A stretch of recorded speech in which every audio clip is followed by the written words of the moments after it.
Yeah. So Could you say that again? what is going on? My watch is really exciting there. You know, it really wants to talk. Siri on my watch is just going nuts. But it's boy, this Apple Watch is an amazing thing. It's absolutely an amazing thing, and I would love to get the new one. I'd like to get that 7.0 watch. Why not? You know, if it's available. And here they'll have it, and they will sell it here in Thailand. But as far as to get back to your question regarding my time thing, I just work in the evenings instead of the in the day, and I have the whole day for myself. So the way I look at it, no matter how late I stay up at night, it doesn't matter, because when I wake up in the morning, I'm never going to miss a day, because even if it's after hours, like if it's important, people will take your call up to 10 o'clock at night if they want to speak to you. It's only if they want to speak to you. If they don't want to speak to you, no matter what time of day and night, they're not going to answer your phone call. I've got plenty of people like that you call them up and you never get them on the phone for whatever reason until they need you. And then all of a sudden, it's amazingly easy on how you could get them on the phone. As a matter of fact, they're calling you. Well, I found out when somebody needs something from me, they have no hesitation whatsoever about calling me whenever it is they want to call me, as many times as they want to talk to me. And I'll tell you one thing that's really interesting. If we and Tina will vouch for this, if we make a mistake in the pricing on SoundBroker, and let's say something's supposed to be 10,000 and we leave out a zero and it's 1,000, the phone starts to ring off the hook and the people become belligerent. They just say, I need to talk to him. I need to talk to him right now. I want to buy it. I want to buy it right now. I got to buy it. Well, and we get messages on, like they'll blow up. Tina, am I telling the truth or what? Oh, I guess I'm not. Tina's not there. Well, whatever. But no, that's really a fact. That's what happens. Yeah, they just get belligerent with us. Yeah, they just get belligerent. It's that you advertised it, so it must be done mentality, right? Yeah, I mean, it's like finding going in the department store and you find something mismarked, and you bring it right to the cashier. Oh, you want to buy this right away, right? They're excited about finding something incorrectly marked that they're going to get a great bargain on.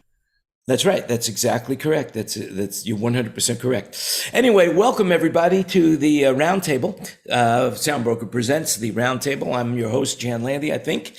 I know I'm Jan Landy. I'm not sure if I'm your host. Anyway, Ken Newman at this time would come in and say, "I think we're on the air, Jan."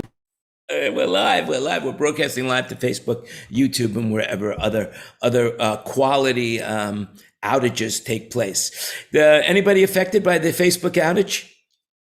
WhatsApp, YouTube, whatever. It wasn't YouTube. It was Facebook, Instagram, Oculus, and what Facebook? I guess right. Did I say that all right?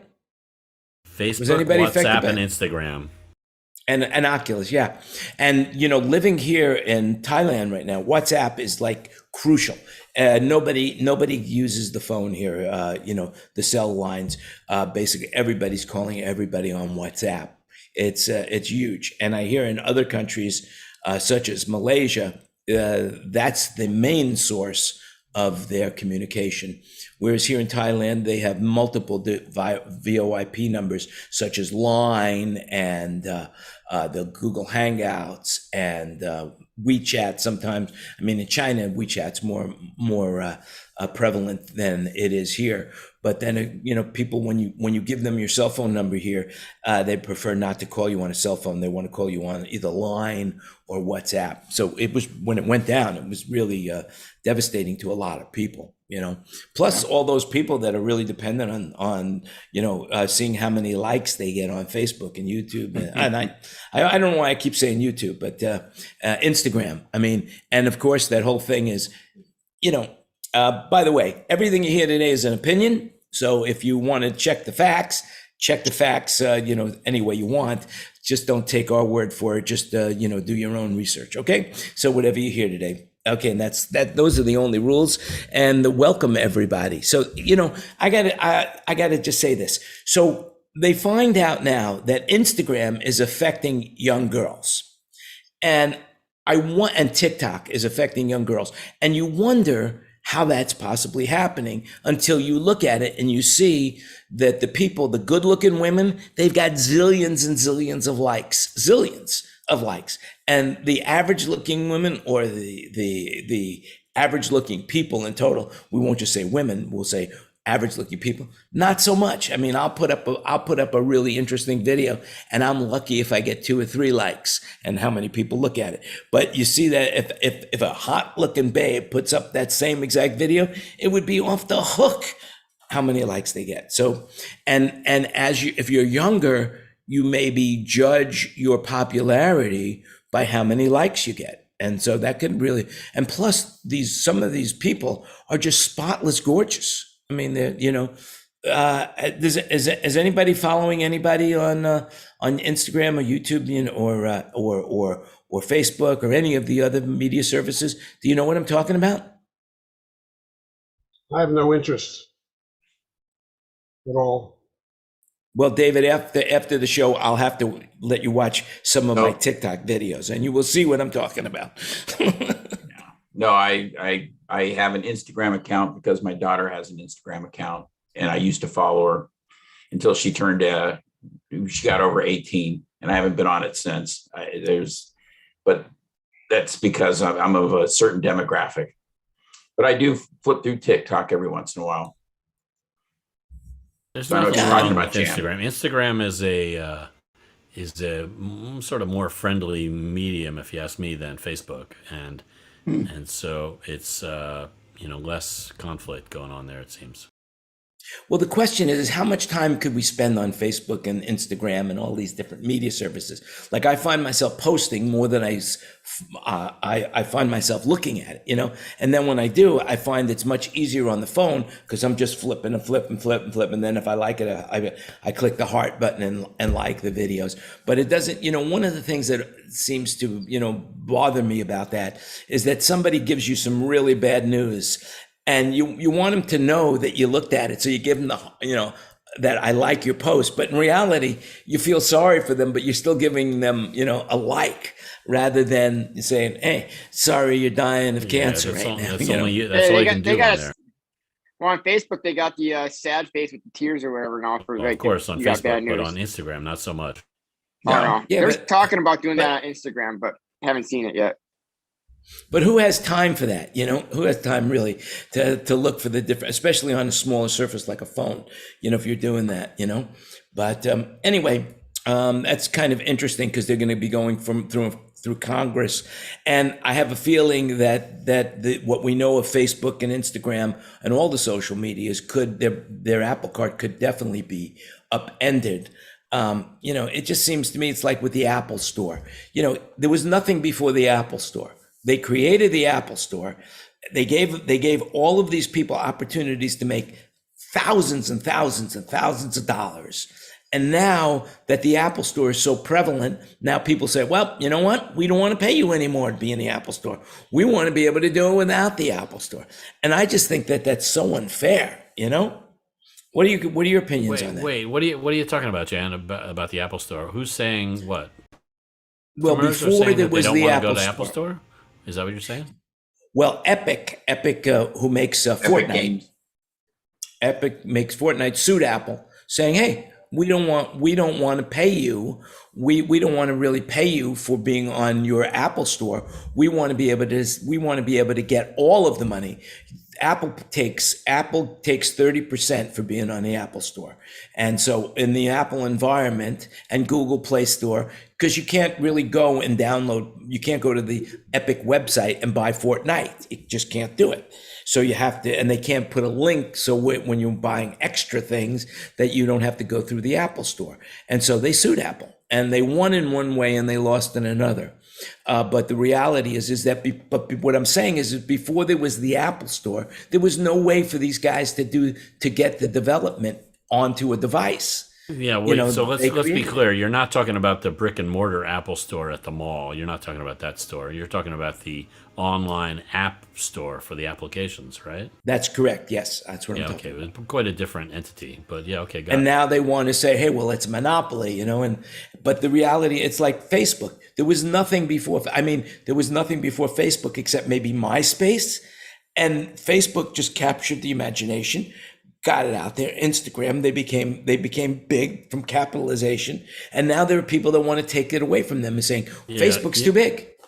Well, you know what really needs to change? I mean, those things are all in those companies' minds. Those are all reasonable complaints. But what really needs to change, if you ask me, is the money amounts, the dollar amounts that are being paid to creators, like musical creators, for their creations to be played on streaming services. Those streaming services pay so little for those creations, also known as songs. It's just, unimaginable by standards that were set hundreds of years ago. It's really bad what they're doing to songwriters and other creators. It's just horrible. Well, that started with NAFTA. Not was it NAFTA? It was not NAFTA. Napster. That's when it started from Napster. But let's go around the room. How many people are actually buying music compared to streaming it on either YouTube Music, Amazon Music? I guess there's no Facebook Music. Can't imagine anybody buys Spotify. music anymore, Jan. Nobody buys music anymore, right, Chris? I'm streaming it. Streaming, that's all there is. What about you, Kurt? Do you buy any music? Only if I need a certain thing for a certain corporate client on a certain gig. All right, Yeah. gotcha, right. Song if I need 8 seconds of it for somebody's walk on, but other than that, not really. Yeah, I mean it's music now. It's hard for the publishers. It's hard for the artists to make money. So now, but it's good for us in our business because it forces the artist to go on tour. It forces them to go out and sell merchandise. Sell T-shirts for $40 that cost them $1.50. It's the only way they can make money now, but it's not anything like it used to be. Like, think about artists or songwriters that have been writing songs since the 60s. People like, like Crosby, Stills, Nash and Young or somebody like that. They're songwriters. That's what they do. They made millions for those songs that they wrote back in the 60s and then boom, dried up like a few years ago, right? Yeah, what about that guy that wrote that song, I write the songs that make the whole world sing? What happened to that guy? You know who that is? Bruce Johnson. Bruce Johnson is, not making any money from that anymore. But he wrote the songs that make the whole world sing. But he doesn't get any money for it anymore. Yeah, I'll do a shout out to one of my friends, Terry Shattuck, who wrote Physical, and he became a millionaire from that one song with Olivia Newton-John, and he still now gets royalty checks, but his royalty checks are by pennies compared to what he used to make, even though that song is still literally being used. pennies. I bet they're literally pennies, They are, and there's that song is still very, very popular, and it gets a lot of endorsement. People are using it in campaigns and stuff, and he still can't hardly make any money from it. And just because of what's going on in regards to the way they're paying for streaming.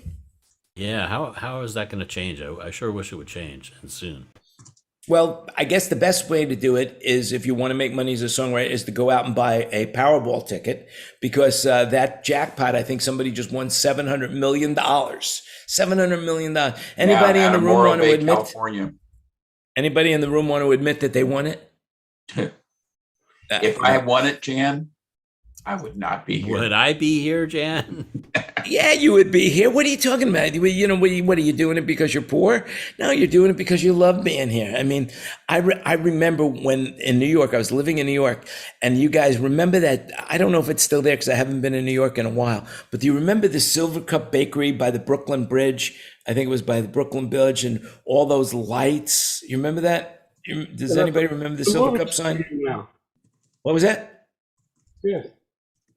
Well, anyway, so the one of the first lotteries, the guy that changed the light bulbs on that Silver Cup, he won the lottery, and he was interviewed, and they say, is it going to change your life at all? And he says, oh, absolutely not. I love what I'm doing.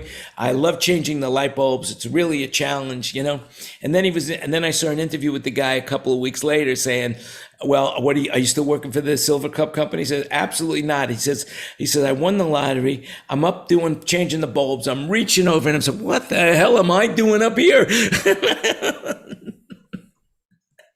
I'm a millionaire, but the reality is there's a lot of people who win that lottery don't, go through all of their money really quick or commit suicide from what I've read. I would like that opportunity though. So, anybody win the lottery? Anybody ever win the lottery? I won $4. I got nothing. Bupkis. I'll tell you a quick humorous story. Antidote. When we first moved to Las Vegas, Richard, who was working for me at the time, had got tickets to see a TV show being filmed of a poker game, and so during the break, the MC came up. We're all sitting in the audience, and he going around, "What do you do? What do you do? What do you do?" And for some reason, I don't know why I said this when he asked me what I did. I said, "I'm a California lottery winner," and the place went wild. Yeah, they're applauding, they're going crazy, and so the guy says, "Well, may I ask you how much you won?" And I said, "Yeah, I won $5, but I gave it all back," and everybody broke up laughing, So. Anyway, people like winners, even if it is for the lottery. So, I won the lottery. Myrna won I won the lottery for the Hamilton tickets at the Pantages. Myrna won them also. So we're picking up the tickets tonight for two friends who we're giving the tickets to.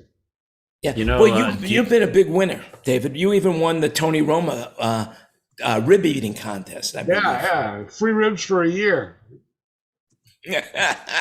So a friend of mine, a video director, Jim Boris, in case anybody knows him, Jim won a car at some casino like years ago. He won some kind of car. That was pretty cool, I thought.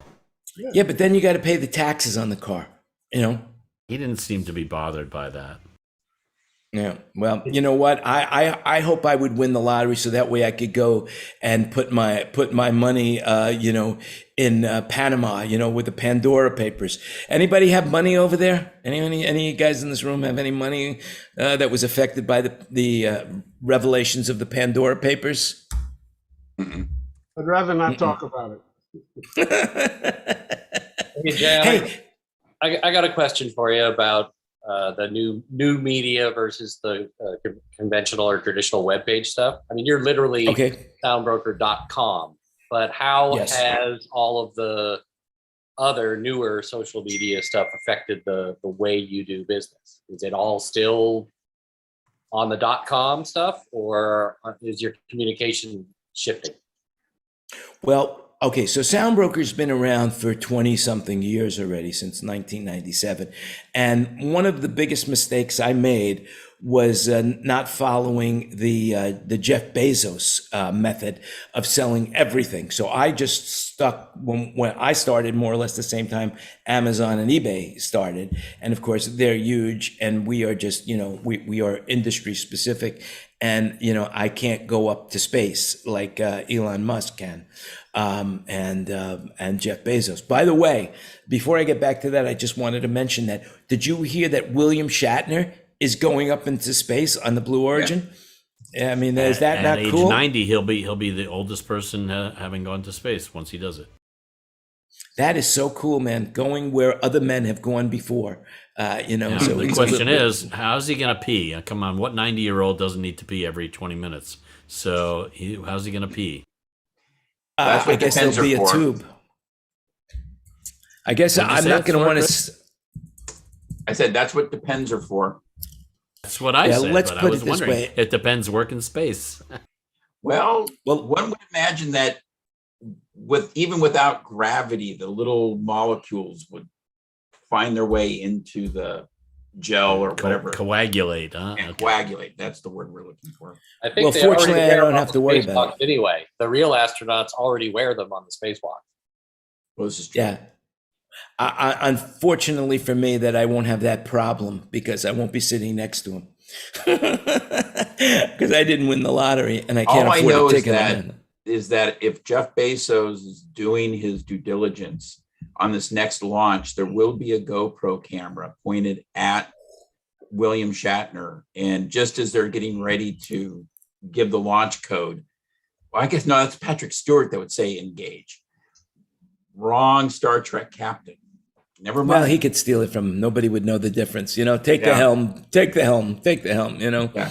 I always wish that I could type as fast as Scotty. Come to the, but that was always amazing to me how people would believe that anyone could type that fast. But okay, so going back to the SoundBroker thing. So because we've been around so long, and there's a few things that Google still and all the search engines look for. Number one, they look for longevity. Two, they look for links back to other websites, how many links you have back to other websites. Plus, there's other secret sauce. So when somebody looks for something that's out on the websites in the world, and it's on our website, because we've been around so long, and all of these different factors that we've put inside the hidden stuff, the secret sauce on SoundBroker. When you look for something that we have, we come up in the first page. And that's really good, but that has changed a lot from us.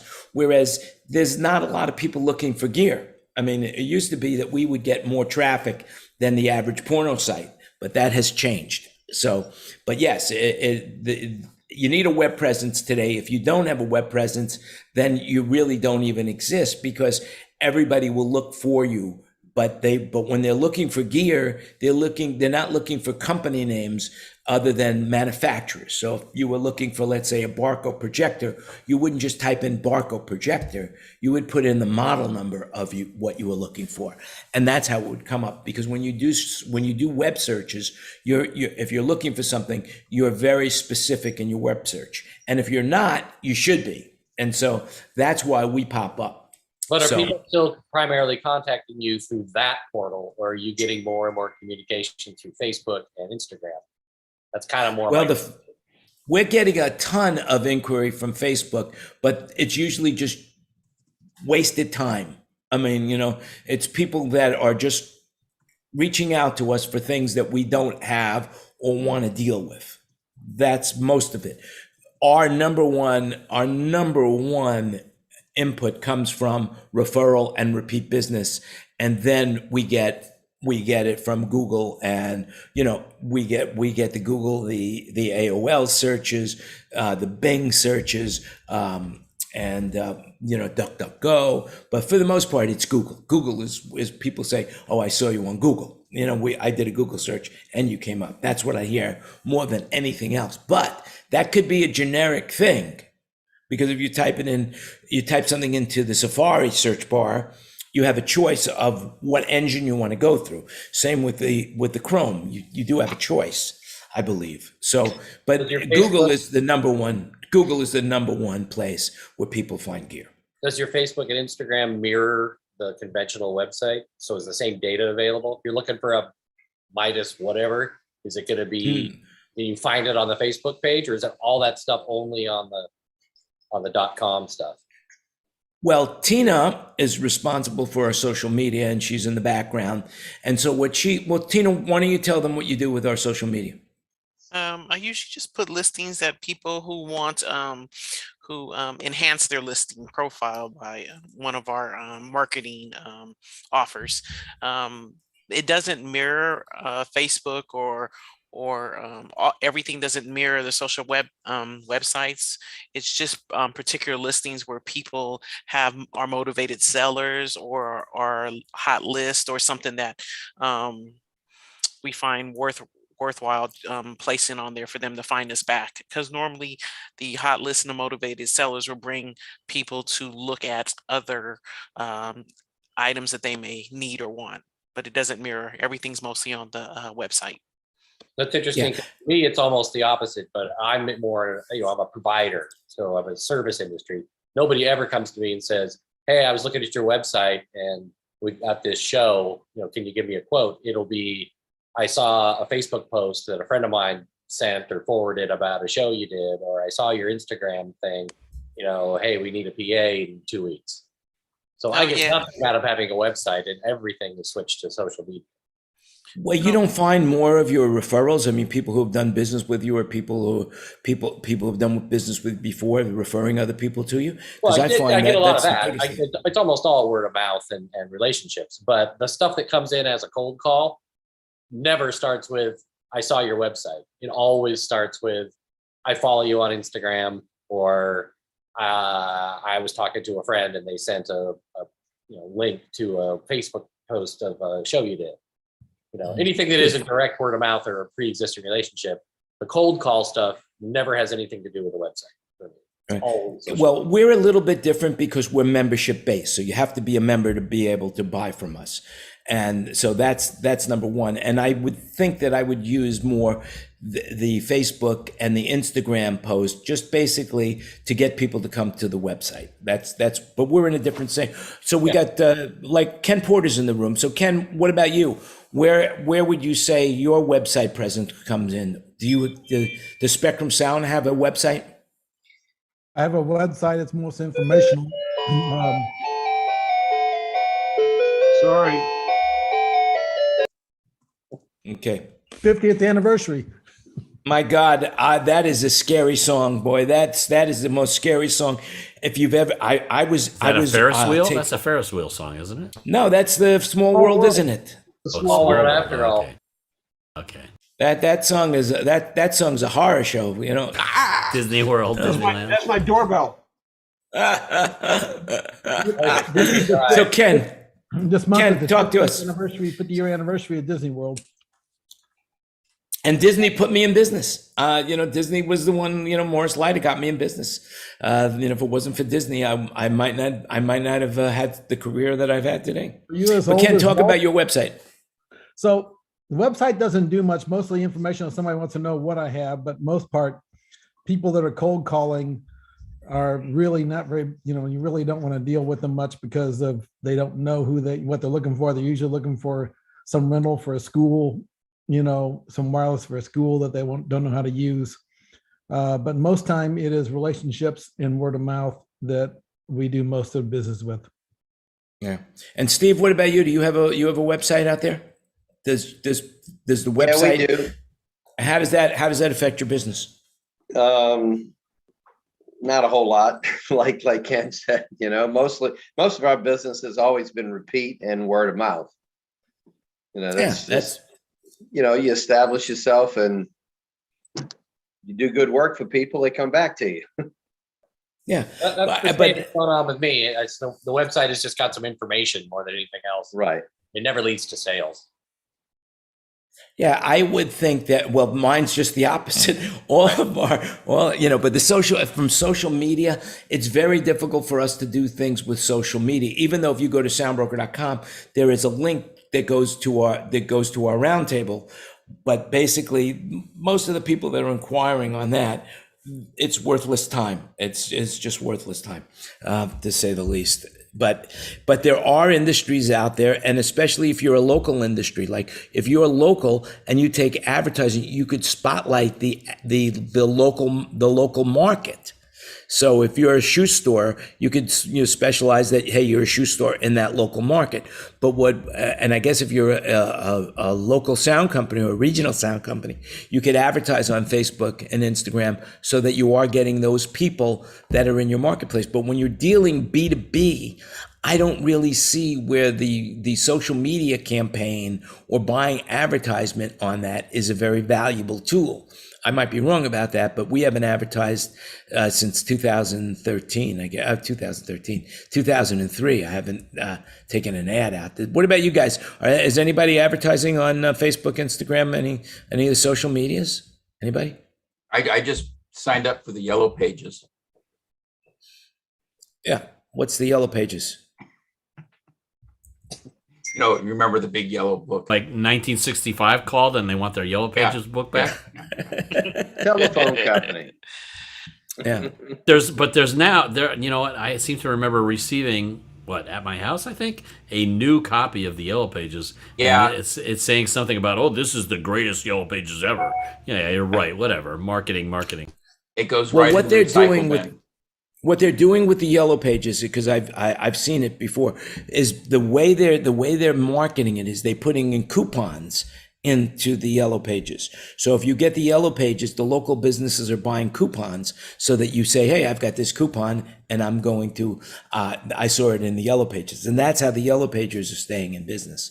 It's the local advertising that they're doing. You know, but the is the Yellow Pages exist online? I hope somebody at the Yellow Pages company figured that out. At one point, I remember there was an app, or not an app. It was, you go to the yellowpages.com and you could look up via city. But man, it's had to have been at least 8 years since I've even looked at something like that. I use Yelp and Google to get most of everything I need. Yeah, of course.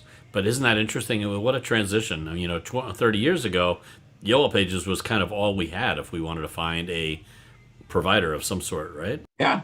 Yeah. I remember when I was a production manager, I would go to, City XYZ, and I would steal the Yellow Pages from whatever hotel room. Oh, yeah, that's right. We would steal the phone book out of the hotel, right? Yeah, that's right. And I had stacks of hotel phone books for, Phoenix, Vegas, Orlando, LA, places I'd be doing business. So if I was doing pre-production, I could flip through there and look stuff up. Oh, boy, those were the days. Huh? That was such a simpler time. But I was a bigger rat than that. What I would do is I would just rip the pages out of the Yellow Pages when I needed the numbers or something. And then when, and the pay phone booths. What's pay phone booth anyway? So things are changing in the world. For example, there is now a herd of clever cattle in Germany. Did you hear about this? This German scientist is training cows. He's potty training cows because basically cows create a lot of methane. And so things are changing. Things are absolutely changing. If you now have cows, you can potty train them. That's pretty cool, I thought, Anyway, seems to me like right now that the shows are back. According to Polestar, quarter 3 of 2021 has given us more hope for the future than any quarter since. Shows are back at every level of the business: stadiums, arenas, sheds, club, festivals, all safety and running up. So it seems like there's a lot going on. I noticed that we are getting more and more phone calls and emails and inquiries and stuff like that. And I see that, like shows like Bruno Mars is in Vegas right now, and he's grossed $3 million. He sold 10,352 tickets on 2 shows at 100% capacity of 5,176 people, and ticket prices between $99 and $550. And so, I mean, I think we're coming back. So let's go around the room. How is everybody doing? I got work coming up next week, which is always good. Right. Steve, what about you? Because I turned it down because I have work next week also. Turned it down. We got a little bit coming in. I mean, we're backed up with installs right now, waiting for equipment to get in. But we have a show leaving, I think, Monday to go out for a week. Other than that, Ken, not too much. Ken, what about you? I just got back from Anaheim. We did Harvest Crusade there and had like 35,000 people Sunday night. Pretty much I had some one back and then leaving again Monday. And I'm pretty much nothing left in the warehouse. That's really good. John, what about you? How you doing? Things are coming back kind of slowly. I did my first freelance audio visual gig for the first time in about 1.5 years. One thing I noticed, so they say things are coming back, like say in this time, 2019, there might have been 100 events going on. Now, then last year there was 0, and now there's about 30, but you still have the same 500 people trying to get those events, so, I guess it could be better and it could be worse. Mostly could be better. Kurt, what about you? We're getting started again. I mean, I had a show yesterday. We've had a couple shows last week. There's starting to be stuff on the books. What he just said is right, though. It's there's a lot less than the same number of people trying to get it. It's in this market, everything's become even more cutthroat than it was before, and it was pretty bad before. So all of the let's push road cases around and support our brothers thing went out the window in about 30 seconds as soon as people started booking shows again. Mm-hmm. And another interesting thing is, so yesterday morning we had our load in, and one of the riggers showed up and didn't have a vax card because he was an anti-vaxxer. They wouldn't let him in. They delayed delayed in by over an hour while they found someone else to come in and take the place that had a vax card. Wow. Well, we should tell everybody that you're in California and now they have all sorts of rules and regulations about California. I just read something about that California. I'm not in California. Oh, I thought you were. I'm sorry. Seattle, you know that. Seattle, yeah, of course. California North. like Right. California, they're all moving here. Well, I got all 3 of my vaccines, so if you need somebody that's vaccinated, be sure to let me know. Ditto. But wait, so Kurt, you're saying was it a rigger or somebody that was really crucial? One of the upriggers, and he used to work there all the time. And this was one of the first times that they stopped me in the truck at the dock, and I had to get out, go inside, get my temperature scan, show them my proof, my card, the whole deal. That's kind of a new thing. And when we were waiting around for one of the upriggers to show up to set our points, and the other guys at the rigging crew came in and told us what happened. And they just wouldn't let him in. Interesting. Yeah, of course. Wouldn't let him in. That's fair. I mean, if that's their rule, that's their rule, right? Yeah, well, and it's attached to, I don't know if this is relevant, but it's attached to where the Seahawks play, and they're on Thursday Night Football this week. So there were all these NFL people loading in and setting up, right adjacent to us. And NFL is incredibly strict about everything within a day or two of the show. So I don't know if it's because of the NFL, but it had not happened before. And fortunately, they found somebody else and got them there in about an hour. But we all stood around for an hour waiting for points. Now it's getting, New York City's that way for sure. LA is that way. You've got to have a vax card if you want to work. It's fine with me. I just did not had that one happen yet. So that was kind of started testing the vax people too now and coming into shows. Who knows? We didn't have to get swabbed or anything. We just had to do the temperature check. No, they're now starting everybody on a tour has to be a rapid test every morning if you have vax card or not. Wow. Well, then what's the point of the vaccine? Well, remember, when we originally heard about the vaccine, if I recall correctly, and probably speaking out of turn, and once again, these are opinions, not facts, but I seem to remember hearing that the vaccine was kind of make us less susceptible to even getting the virus. Mm-hmm. And then, as time went on, they learned that, oh, wait, it's not going to keep you from getting it, but when you get it, it will be less bad, less effective on you than if you did not have the vaccine. Well, you won't die. That's what they're saying. You won't die. Right. That's a little more effective. So anyway, so they kind of changed their tune, and that just gives the anti-vaxxers that much more ammunition for not getting vaccinated. You're still less likely to get it with the vaccine. Much less likely to get it. Are you sure? I haven't heard anything to that effect lately. Everybody who's got it, they're all not vaccinated. Yeah, right now in the news, just before we came on the air, there was a story that and I'm looking for it right now. The man at the center of the ivermectin, that's the horse deworming thing. He was suing Joe Rogan. Joe Rogan.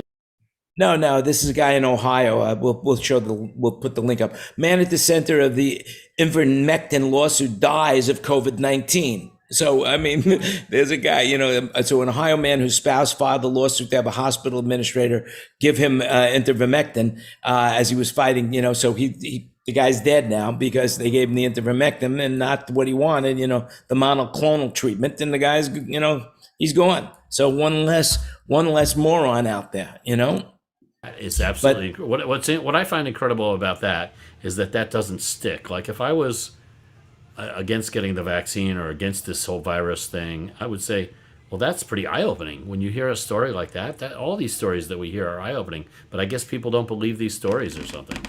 They don't believe these stories because right now the U.S. is now over 700,000 people that have died. That's greater than the population of Boston.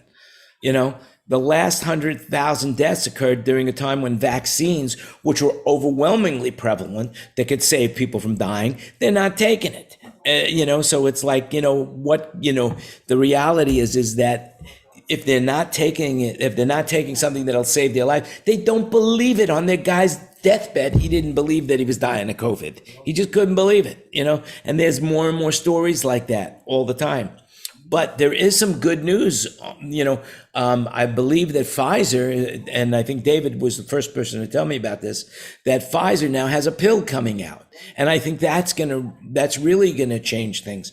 And what I'm about to say, I can't even believe I'm about to say, but Trump went on and said, I have 2 Pfizer shots and I'm going to get my booster shot. So he actually went public to say that he's actually doing that. That might help. Because, but anything that will help will be a good thing, no matter who says it. Yeah, but my freedoms, Jan, my freedoms. Well, taking your away freedoms. My freedoms? Yeah, I mean, do I need my freedoms? Well, basically, California just said now every student has to be vaccinated for COVID-19, And so, there's a reason that you want to stay alive. I mean, so you got, which would you rather have, freedom or, I guess give me freedom or give me liberty or give me death. I guess, it's that old Patrick Henry thing, and where is that guy now? He's dead, Now so what good is his freedom? Now they mean it literally. Give me freedom or give me death. We just had or a give me woman freedom die. and give me death. Or give me freedom. We just had a woman die from the blood clot thing after getting the J&J. So now, depending on what media outlets you're paying attention to, it's being completely covered in 2 different directions. Yeah. Well, I often have to remind both myself and other people about this, that it's all about the percentages. Yeah, sure. Plenty of people are dying from this vaccine, right? Plenty of people. You would be surprised at the numbers. Plenty of people have really bad side effects from it. I was surprised at the numbers myself.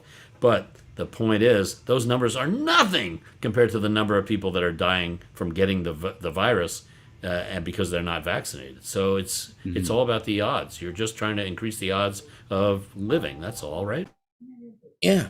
Well, this whole thing has permeated our society. Like, for example, Delta now has banned over 1,600 unruly passengers, and it wants to share its banned list with all the other airlines, And so, like, I'm reading articles now that flight attendants are taking, self-defense training. And it's crazy. I'm going to Infocom. Maybe I ought to take some self-defense training, too. It's like... And I hear that, that sitting in the front of house position, that people, if you're wearing a mask, people are coming and berating you. Has anybody seen that? Hasn't happened to me, but I know 2 or 3 people that it has happened to. Well, tell me more about that, Kurt. Like, when you say it has happened to them, what has happened? They get yelled at. They get stuff thrown at them. Because they're simply wearing a mask, or were they telling someone else to put on a mask? No, just wearing the mask. They get taunted. They get yelled at. I got a friend who had like a drink thrown at him, and it landed and hit him and splashed all over the console like 2 minutes before showtime. Didn't crash the death. Holy jeez! Oh, that's incredible. Well, I mean, Ken Porter, what are you hearing?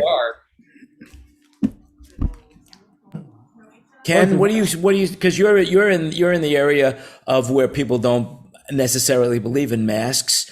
What's going on in your neck of the woods with masks in front of house positions?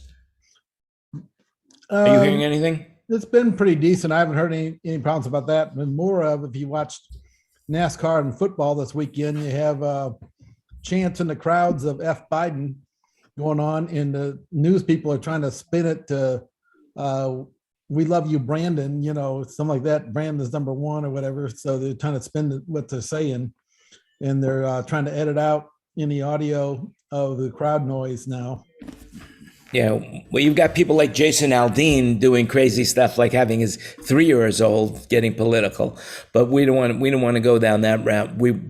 There is one thing that I do want to talk to you about, and Steve mentioned it earlier about he's doing installs and he can't get gear. And what I'm seeing right now is that all of the manufacturers, all of them that I'm dealing with, have sent me notices that they're raising their prices. And for example, Allen Heath raised their prices, I believe it's 20%, and they can't deliver till after January. What are you guys seeing? What are you guys seeing out there as far as buying new gear, replacing your used gear, or even what's going on with the gear that you have right now? Like Ken, you're saying that everything is out of your warehouse. How are you replacing it? What are you doing? That's kind of hard. I'm renting stuff. Right now, you can't get electrical breakers until manufacturers are stuck some because they have electrical breakers, connectors, Hubble's hard to get stuff. Wire's gone up 20-25%. Plywood's been running up pretty sizable, 30-40%. Aluminum extrusion's running about 20% higher than it was a couple months ago. So everything's getting harder. It's just when stuff can get shipped in and time wise and what's coming over. I needed a phenolic, a hex grip plywood that I use for cases, for some cases. And the importer basically said, I can't take an order until October, and who knows when I'll be able to deliver it because it's coming from Finland, Russia. So, it's around. You just got to, to the point is you got to kind of scream and holler to hit numbers, there at a certain time or make people aware that this is a problem and when we need to get it done. But that's kind of what's going on. In California, of course, we just had that oil spill. And so they started talking about it. And they said that there's such a backlog of ships, cargo ships trying to unload. There are 1 million containers off the coast of LA right now, waiting to be unloaded. 1 million containers. And the reason why wait a second. And why is that? They not enough longshoremen or whatever? The drivers, they don't have the people to do it. I don't know. They said it's going to take months and months for them to catch it. There's a couple of reasons for it. I live in San Pedro, so I can look out my window and see 80 ships sitting in the water. Okay. Part of the main reason is there's a shortage of the little dollies that they sit the containers on that the trucks drive off on. There's a shortage of those. Another reason is the shipping companies have come up to the conclusion that it's cheaper to unload the container and just let it sit there in the harbor forever and buy a new one than it will be to return the old one. So now there's no place to put the containers that come in. I was suggesting they should start charging storage fees for all these shipping containers and then watch them disappear real fast. But they're piling up everywhere I turn my head, I see, a mile high stack of shipping containers empty, just sitting there. And I see about 80 ships outside the port waiting to get in. And a couple of them are jabbing their anchors into these oil pipes and stuff like that. Yeah. But they say the main reason is there's no trailers to put the containers on, followed by, the fact that the port only works 5 days a week and they only have 2 shifts. And, and a couple other reasons like that. But those are the main reasons. But I wish you could just grab a boat and, find out what container you're on and go over the ship and just get the stuff out yourself. But that's easier said than done. Yeah. I told Digico what they ought to do in order to ship, because they're having problems getting stuff on planes too there. So I ought to rent a cruise ship and organize everybody who's got stuff on order that they fly to Scotland, and then they pick up their consoles and take them on the cruise ship, and then you sail back across to New York or whatever with your console. Hey, that might work, because we got a couple of cruise ships that have just been sitting there empty for the last couple of months in the harbor. So. And what I'm hearing right now is, because that would be amazing if they actually did something like that after your suggestion. Mm-hmm. I'm not sure they did. I got to go get my granddaughter, but I'll be back in a little bit. Okay. Mm-hmm. Anyway, the reality is that I just saw an article on I believe it was NPR, that they're saying that the toy manufacturers right now are in trouble because they don't think they're going to be able to have enough toys for Christmas, and they're recommending this could be an advertising ploy, that they're recommending people buy their toys now so that they would have enough toys for Christmas. And the other thing is that I hear that a shipping container used to be like $4,000, and now the Chinese are charging $20,000 for a shipping container to get here. So it's getting crazy. No, I'll sell you one for $16,000. There you go. I'll take 2 at that point. You know, just remember, you can't believe everything you hear. You got to do the research. I guarantee I'm not buying 2 of them, though. I will tell you that right now. But going back to the gear situation, what I'm finding right now is the used gear market is really shrinking because basically everybody's holding on to what they've got because they don't know when they're going to get the new stuff. And the people that I am finding the gear from that are contacting me saying, I want to sell this are people that are done. They're saying, I don't want to do this anymore. My hands are up. I will sell everything. I just had somebody from New Orleans. He'll go unmentioned. It's not Steve. I will say that. And he has decided I can't take it anymore. After Hurricane Ida, he says, I don't want to deal with this anymore. I am liquidating everything that I've got. And, so that's what and those guys, the material that they have becomes super valuable out in the real world because people want this stuff and they can't buy it new. So, because if you were going to buy a console right now, it's back ordered.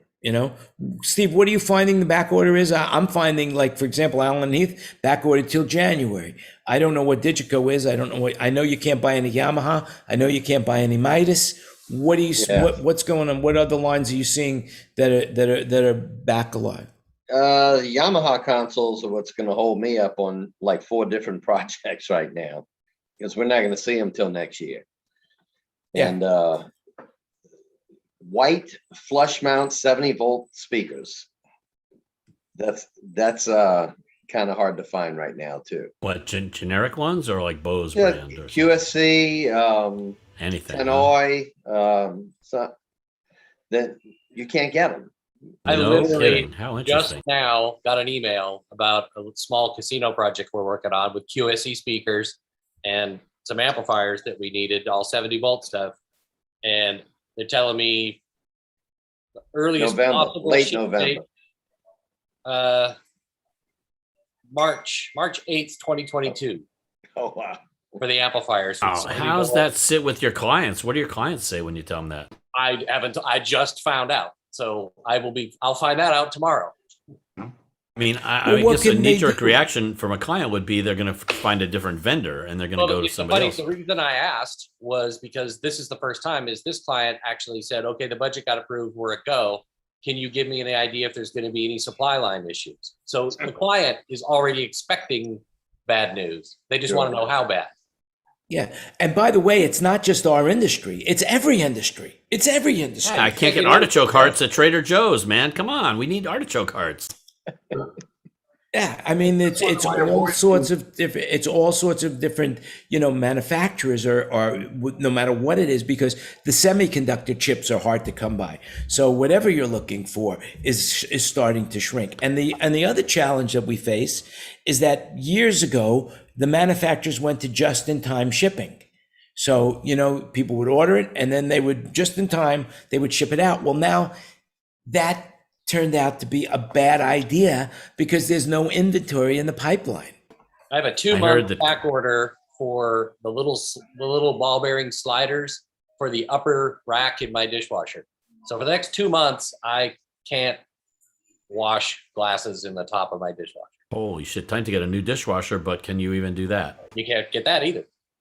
Wow, amazing. So I heard that car salesmen, or car dealers, I should say, are only providing 1 key fob anymore. It used to be 2 key fobs. Now it's 1 because of this shortage.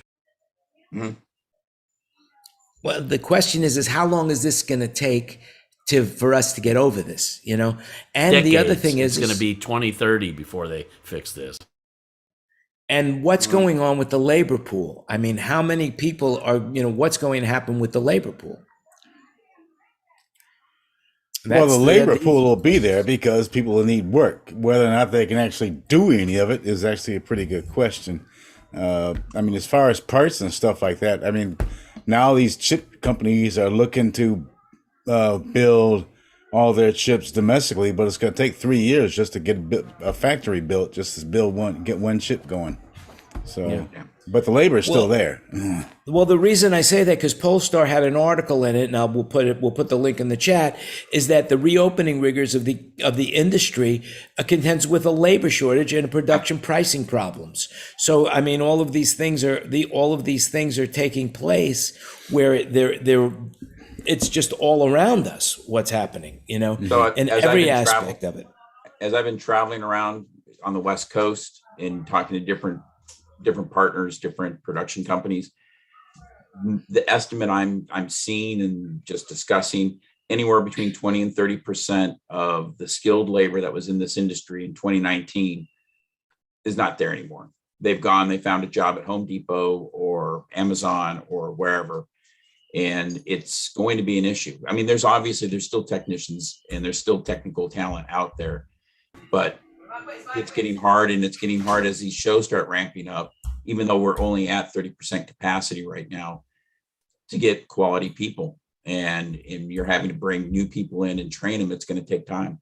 We've got a big labor issue, and we're going to be contending with that for the next 6 to 8 months at least, maybe more, maybe all the way through into 2024.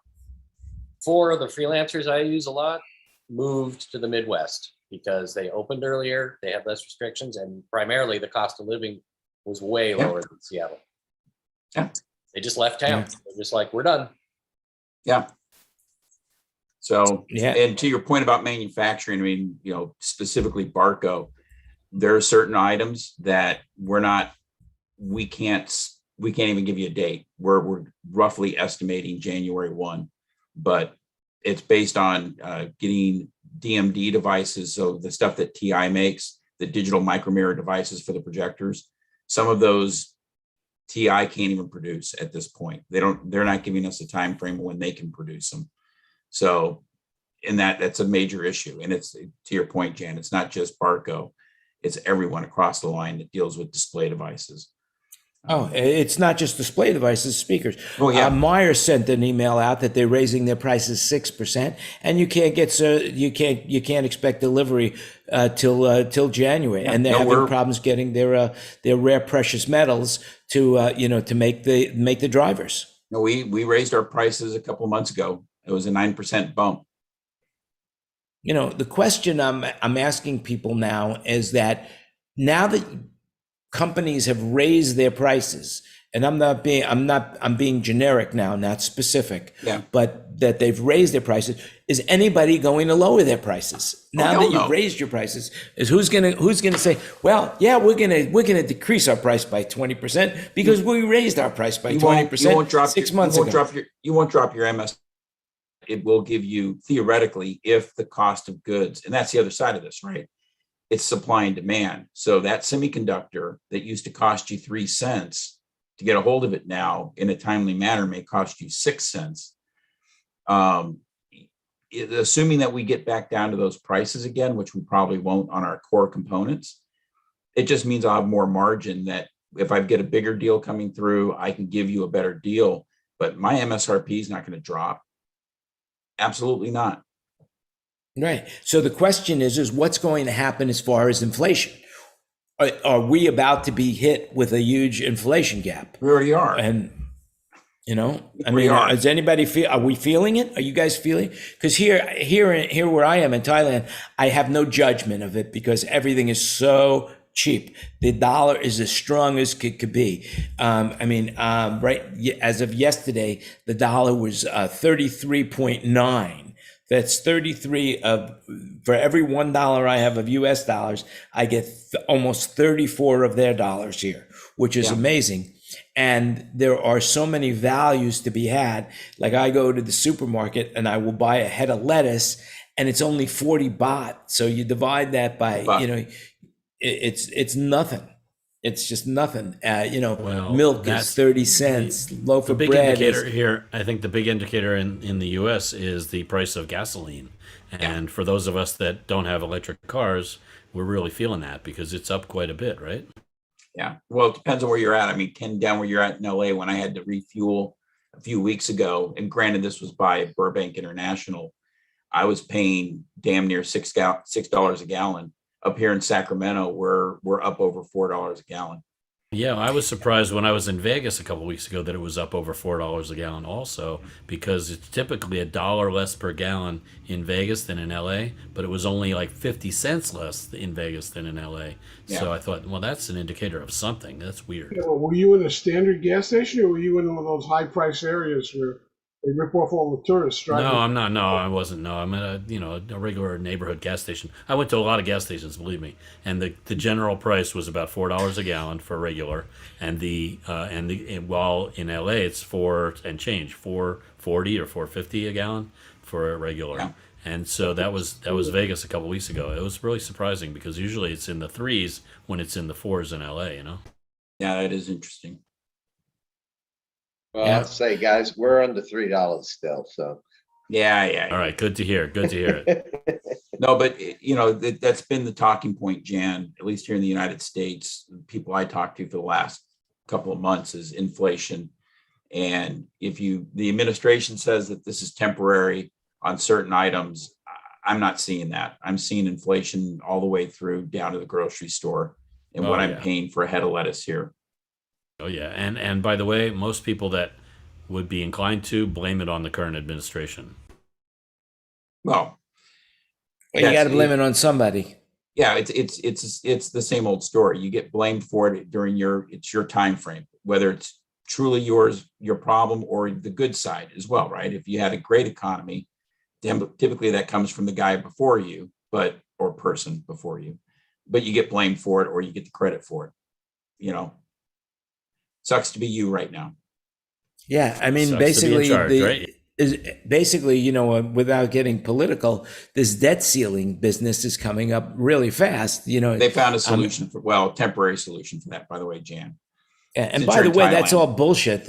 I mean, I hate to say it, but the debt ceiling is an artificial thing that they're doing. It's already it has nothing to do with more money or whatever. It just has to do, that money's already there. They just have to approve it. That's all there is to it. It's not more money or additional money. That money's already there. They just have to approve. It's just like the drum set for Macklemore. It's all just for show. Exactly. Unbelievable. Has anybody on the service end of this been able to raise their rates to keep up with this inflation? I know I haven't. Yeah. I got an offer for work yesterday that was at the lowest rate I've heard of in a long time. It's the same thing. I'm doing the same exact show I did 2 years ago, and they want it for 30% less. And are you able to are you complying with that request? Sometimes not. It comes down to what it comes down to is this: when you're a sound company or a production company and you own your own equipment and the equipment is already paid for, well, then your cost is basically in the labor. And if you own all your own gear, then you can cut a deal. And that's why so many of the companies went out and they got vertical from the standpoint where they have the stage, they have the lights, they have the sound, they have the video, and the production crews. And so they could go in and say, hey, we'll cut you a deal. But if you have to sub-rent your gear or you have to buy new gear for the show, then it's a losing proposition for you, no matter how you look at it. Yeah. You have to the raise best your way rates. to end up with $1 million in the sound business, right? Yeah. Hey, on that note, guys, it's my wife's birthday today, so I'm going to cut out and we're going to go to dinner. But Happy birthday! Good catching up Happy with birthday. you. Before you go, Chris, I just want to say congratulations on your new position. Thanks. Your new old position. I will talk to you tomorrow. And thank you for joining us today. And absolutely. As a matter of fact, I want to thank everybody for joining us. We've been live now for over an hour, and it's been a very interesting conversation, even if I may say so myself. So I hope you enjoyed it. I hope you all enjoyed it, and I hope you had some good time today. We're going to do it again next week, and you can come in early and stay late with us as we do. Just remember, everything you heard today is an opinion, so do your own research. But if you want to join us, either DM us on social media, send us an email to SoundBroker@gmail, or any way you can, any way at all, talk to a friend that you know, and we will get you an invite so you could be on the panel. And with that in mind, I will just wish you all a very, very, very good week. And before I say goodbye, is there anybody here online that wants to say something to the people online? Stay healthy. Yeah. There you go. Well, that's it. So remember, you make it happen, stay safe and healthy, and we'll see you again next week. Thanks for joining us, and remember to spread the word. There we go. And Ken, you can now say what we're about to do. We are now off the air.